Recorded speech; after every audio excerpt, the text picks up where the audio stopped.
Leviticus is the third book in the Bible. It is a crucial part of the Old Testament and holds significant importance in both Jewish and Christian traditions. The name Leviticus is derived from the tribe of Levi, one of the 12 tribes of Israel, which was set apart for priestly duties. This book is essentially a manual for the priests and the people, detailing how they should live and worship in a way that is pleasing to God. It is part of a group of 5 books called the Pentateuch, or Torah. These 5 books, Genesis, Exodus, Leviticus, Numbers, and Deuteronomy, are considered the foundation of the Hebrew Bible. They are traditionally attributed to Moses and are central to Jewish law and theology. The Pentateuch lays the groundwork for understanding the relationship between God and his chosen people, Israel. This section of the Bible tells the story of God's covenant with his people, Israel. It begins with the creation of the world and follows the journey of the Israelites from slavery in Egypt to the Promised Land. Leviticus, in particular, is set during the time when the Israelites were camped at the base of Mount Sinai, where they received the 10 Commandments and other laws from God through Moses. Leviticus focuses specifically on the laws and rituals God gave to the Israelites after freeing them from slavery in Egypt. These laws cover a wide range of topics, including sacrifices, dietary restrictions, purity laws, and moral conduct. The rituals and sacrifices described in Leviticus were meant to atone for the sins of the people and to maintain their covenant relationship with God. Imagine a massive crowd of former slaves yearning for structure, guidance, and a way to connect with the God who had rescued them.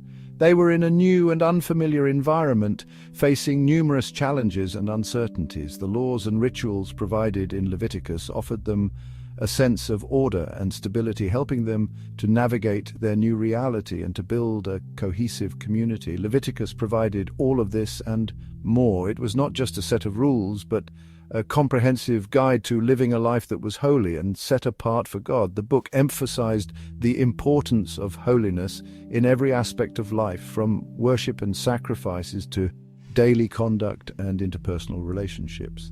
It taught the Israelites how to be a people distinct from the surrounding nations, dedicated to serving and honoring their God. While the book may seem filled with complex rules and regulations at first glance, it is essential to remember the historical and cultural context in which it was written. The Israelites were a newly formed nation, transitioning from a life of slavery to one of freedom and self-governance. The laws in Leviticus were designed to help them establish a strong and just society, rooted in their unique covenant relationship with God. The Israelites had just transitioned from centuries of oppression to a newfound freedom. This dramatic shift required a new way of thinking and living. The laws in Leviticus provided a framework for this new way of life, helping the Israelites to understand their identity as God's chosen people and to live in a manner that reflected their special status. They needed clear guidelines to establish their new society and maintain their unique relationship with God. The laws in Leviticus covered every aspect of life, from religious rituals to social justice, ensuring that the Israelites could live in harmony with one another and with God. These guidelines helped to create a sense of unity and purpose among the people, reinforcing their collective identity and mission. Leviticus served as a manual, a guidebook for living a life set apart for the divine. It provided the Israelites with the tools they needed to build a just and holy society, one that reflected the character and values of their God. By following the laws and rituals outlined in Leviticus, the Israelites could maintain their covenant relationship with God and fulfill their calling as his chosen people. A significant portion of Leviticus centers on the sacrificial system, a complex set of rituals involving offerings made to God. These sacrifices were not merely empty gestures, but served as tangible expressions of repentance, gratitude, and fellowship with God. Imagine the aroma of burning incense filling the air as priests meticulously prepared the altar, their every action imbued with deep religious significance. Each type of sacrifice, from the burnt offering to the sin offering, held specific meaning and addressed different aspects of the Israelites' relationship with God. The burnt offering, for example, symbolized complete dedication and surrender to God. The sin offering, on the other hand, provided a means of atonement for unintentional sins, emphasizing God's mercy and forgiveness. Through these sacrifices, the Israelites could experience reconciliation with God and restoration in their relationship with Him. Leviticus also establishes the role of the priesthood, a select group of men tasked with carrying out the sacred duties of the tabernacle. These duties were not just ordinary tasks, but were considered holy and essential for maintaining the relationship between God and His people.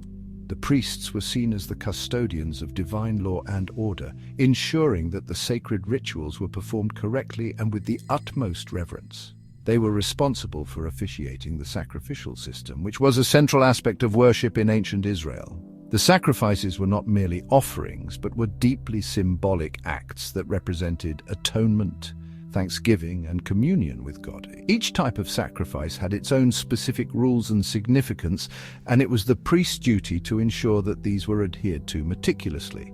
These individuals, chosen from the tribe of Levi, acted as intermediaries between God and the people. Their role was to bridge the gap between the divine and the human, making it possible for the Israelites to approach God with their offerings and prayers. The Levites were set apart for this sacred service, and their lives were dedicated to upholding the spiritual well-being of the community. They were responsible for maintaining the sanctity of the tabernacle, performing the rituals, and instructing the Israelites on matters of purity and holiness. This included teaching the laws of clean and unclean, guiding the people in their daily lives to ensure they remained in a state of ritual purity. The priests were also involved in diagnosing and treating various forms of impurity, such as leprosy, and ensuring that the community adhered to the laws given by God. The priests' attire, meticulously described in Leviticus, symbolized their sacred calling and the holiness of their service. Each garment, from the ephod to the breastplate, had specific meanings and functions. The high priest's garments, in particular, were adorned with symbols that represented the 12 tribes of Israel, signifying his role as a representative of the entire nation before God. The high priest, in particular, held a position of immense responsibility, entering the Holy of Holies once a year on the Day of Atonement to offer a sacrifice for the sins of the entire nation. This was the most solemn and significant ritual in the Jewish calendar, known as Yom Kippur. On this day, the high priest would perform a series of intricate rituals to cleanse the sanctuary and the people, symbolizing the removal of sin and the restoration of the relationship between God and Israel. The priesthood served as a visible reminder of God's presence among His people and provided a channel through which they could approach Him. Their role was not only to perform rituals, but also to embody the holiness and purity that God required from His people. Through their service, the priests helped to maintain the spiritual integrity of the nation, ensuring that the covenant between God and Israel was upheld. Section 4. Purity and cleanliness, seeking holiness in daily life. Beyond sacrifices and priesthood, Leviticus delves into the concepts of purity and cleanliness. These rules, often misunderstood as mere hygiene practices, were deeply intertwined with the Israelites' spiritual lives. They governed various aspects of their daily routines, including food consumption, childbirth, and handling diseases. These regulations aim to teach the Israelites about God's holiness and their responsibility to live lives set apart for Him. The dietary laws, for instance, distinguish between clean and unclean animals, guiding the Israelites in their food choices. While these laws had practical implications for health and hygiene, they also carried symbolic weight, reminding the Israelites of their distinct identity as God's chosen people. Similarly, the laws concerning bodily discharges and skin diseases emphasized the importance of ritual purity in approaching God. Section 5. Festivals and celebrations, remembering God's faithfulness. Leviticus outlines a calendar of festivals and celebrations, providing a rhythmic structure to the Israelites' year and commemorating significant events in their history. These festivals were not just random events, but were meticulously planned and divinely ordained to ensure that the people of Israel would always remember the mighty acts of God. Each festival had its own unique significance and was a time for the community to come together in unity and worship. These festivals, observed with great joy and festivity, served as tangible reminders of God's faithfulness, provision, and deliverance. They were occasions filled with music, dance, and feasting, where the stories of God's interventions and blessings were recounted. The joy experienced during these times was a reflection of the deep gratitude the Israelites felt towards God for his continuous guidance and protection. They offered opportunities for the Israelites to gather as a community, express gratitude to God, and pass down their faith to future generations. These gatherings were essential for maintaining the cultural and religious identity of the Israelites. Elders would share stories of past miracles, and children would learn about their heritage, ensuring that the legacy of faith was preserved.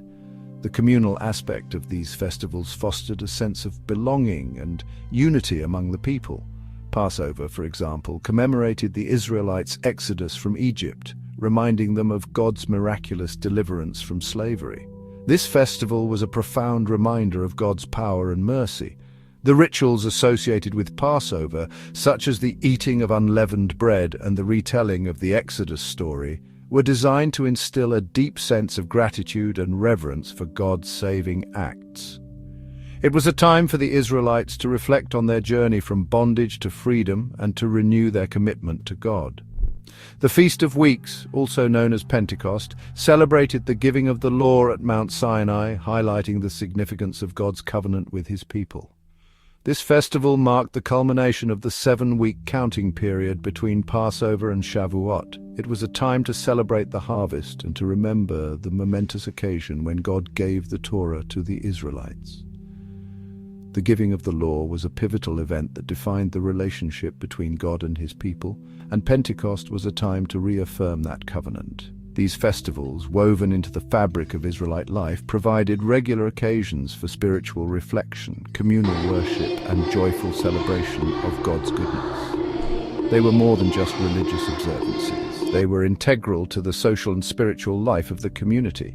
Through these festivals, the Israelites were able to maintain a strong connection with their faith and with each other. The regular rhythm of these celebrations ensured that the memory of God's faithfulness was kept alive in the hearts and minds of the people, generation after generation.